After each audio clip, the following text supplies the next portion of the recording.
दोस्तों, आप सबका बहुत बहुत स्वागत है मेरे YouTube चैनल में। तो जैसे कि आप सब जानते हैं कि सावन का मास आने ही वाला है और इस मास में भोलेनाथ की पूजा होती है। तो चलिए इस व्रत से जुड़ी एक कथा हम आपको सुनाते हैं। आई होप कि आप सबको ये कथा पसंद आए। एक समय की बात है, किसी नगर में एक साहूकार रहता था। उसके घर में धन की कोई कमी नहीं थी, लेकिन उसकी कोई संतान नहीं थी। इस कारण वो बहुत दुखी था। पुत्र प्राप्ति के लिए वो प्रत्येक सोमवार व्रत रखता था और पूरी श्रद्धा के साथ शिव मंदिर जाकर भगवान शिव और पार्वती जी की पूजा करता था। उसकी भक्ति देखकर एक दिन माँ पार्वती प्रसन्न हो गई और भगवान शिव से उस साहूकार की मनोकामना पूर्ण करने का आग्रह किया।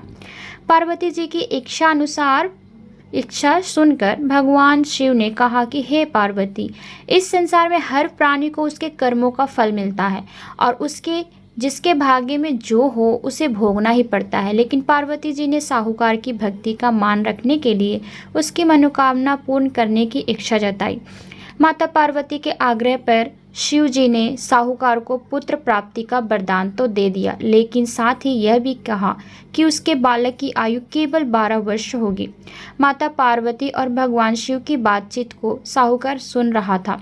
उसे ना तो इस बात की खुशी थी और ना ही दुख। वह पहले की भांति शिव जी की पूजा करता रहा। कुछ समय के बाद साहूकार के घर एक पुत्र का जन्म हुआ। जब वह बालक 11 वर्ष का हुआ तो उसे पढ़ने के लिए काशी भेज दिया गया। साहूकार ने पुत्र के मामा को बुलाकर उससे बहुत सारा धन दिया और कहा कि तुम इस बालक को काशी विद्या प्राप्ति के लिए ले जाओ और मार्ग में यज्ञ कराना। जहाँ भी यज्ञ कराओ वहाँ ब्राह्मणों को भोजन कराते और दक्षिणा देते हुए जाना। दोनों मामा भांजे इसी तरह यज्ञ कराते और ब्राह्मणों को दान दक्षिणा देते काशी की ओर चल पड़े। रात में एक नगर पड़ा जहाँ नगर के राजा की कन्या का विवाह था, लेकिन जिस राजकुमार से उसका विवाह होने वाला था वह एक आंख से काना था। राजकुमार के पिता ने अपने पुत्र के काना होने की बात को छुपाने के लिए एक चाल सोची। साहूकार के पुत्र को देखकर उसके मन में एक विचार आया। उसने सोचा, क्यों ना इस लड़के को दूल्हा बनाकर राजकुमारी से विवाह करा दूं। विवाह के बाद उसको धन देकर विदा कर दूंगा और राजकुमारी को अपने नगर ले जाऊंगा। लड़के को दूल्हे के वस्त्र पहनाकर राजकुमारी से विवाह कर दिया गया, लेकिन साहूकार का पुत्र ईमानदार था। उसे यह बात न्याय संगत नहीं लगी। उसने अवसर पाकर राजकुमारी की चुन्नी के पल्ले पर लिखा कि तुम्हारा विवाह तो मेरे साथ हुआ है, लेकिन जिस राजकुमार के संग तुम्हें जाना भेजा जाएगा वह एक आंख से काना है। मैं तो काशी पढ़ने जा रहा हूँ। जब राजकुमारी ने चुन्नी पर लिखी बातें पढ़ी तो उसने अपने माता पिता को यह बात बताई। राजा ने अपनी पुत्री को विदा नहीं किया, जिससे बारात वापस चली गई।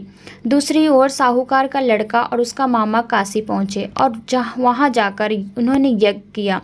जिस दिन लड़के की आयु 12 साल की हुई उसी दिन यज्ञ रखा गया। लड़के ने अपने मामा से कहा कि मेरी तबीयत कुछ ठीक नहीं है। मामा ने कहा कि तुम अंदर जाकर सो जाओ।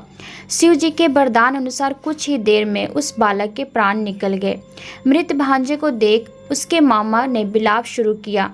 संयोग बस उसी समय शिव जी और माता पार्वती इधर से जा रहे थे।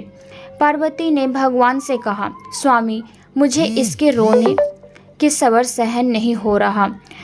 आप इस व्यक्ति के कष्ट को अवश्य दूर करें। जब शिव जी मृत बालक के समीप गए तो वह बोले कि ये उसी साहूकार का पुत्र है जिसे मैंने 12 वर्ष की आयु का वरदान दिया। अब उसकी आयु पूरी हो चुकी है। लेकिन मातृभाव से विभोर माता पार्वती ने कहा कि हे महादेव, आप इस बालक को और आयु देने की कृपा करें, अन्यथा इसके वियोग में इसके माता पिता तड़प तड़प कर मर जाएंगे। माता पार्वती के आग्रह पर भगवान शिव ने उस लड़के को जीवित होने का वरदान दिया। शिव जी की कृपा से लड़का जीवित हो गया। शिक्षा समाप्त करके लड़का मामा के साथ अपने नगर की ओर चल दिया। दोनों चलते हुए उसी नगर में पहुंचे जहां उसका विवाह हुआ था। उस नगर में भी उन्होंने यज्ञ का आयोजन किया। उस लड़के के ससुर ने उसे पहचान लिया और महल में ले जाकर उसकी खातिरदारी की और अपनी पुत्री को विदा किया।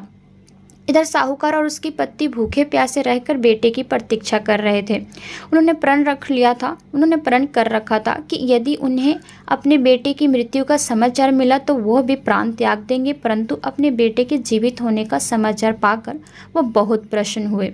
उसी रात भगवान शिव ने व्यापारी के स्वप्न में आकर कहा, हे श्रेष्ठी, मैंने तेरे सोमवार के व्रत करने और व्रत कथा सुनने से प्रसन्न होकर तेरे पुत्र को लंबी आयु प्रदान की है। इसी प्रकार जो कोई सोमवार का व्रत करता या कथा सुनता है या पढ़ता है, उसके सभी दुख दूर होते हैं और समस्त मनोकामनाएं पूर्ण होती हैं। तो इसी तरह से सोमवार जैसे सावन का मास आने लगा है और सभी इसमें सोमवार के दिन चाहे स्त्री हो या पुरुष, चाहे बच्चे, कोई भी इस व्रत को करता है। तो आई होप कि आप सब अच्छी लगी होगी। Thank you so much.